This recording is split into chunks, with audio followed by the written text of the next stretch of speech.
আমরা পশ্চিমবঙ্গ থেকে আসা, নদিয়া নদিয়া জেলা থেকে। আমার নাম বেলা নন্দী।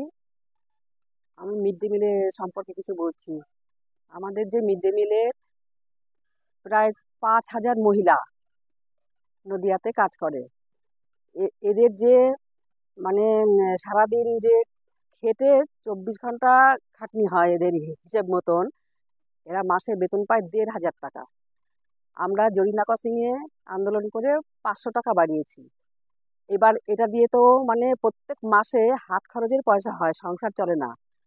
আমাদের দাবি সরকারের কাছে যে আমাদের সরকারি স্বীকৃতি দেওয়া হোক, আর 15,000 টাকা বেতন দেওয়া হোক। আর 10 মাসে আমরা কাজ করি, 12 মাস আমাদের মজুরি দেয় 10 মাস, ওইটা 12 মাস করা হোক। আমরা এসছি আমাদের এই যে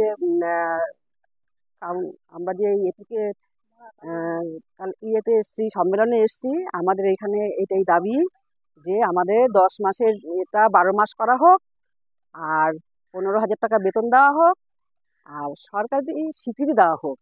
আর আমাদের স্কুলে যখন কাজকর্ম হয়, যার বয়স হয়ে যাচ্ছে তাকে 60 বছর হলে বাদ দিয়ে দিচ্ছে ইচ্ছাকৃত।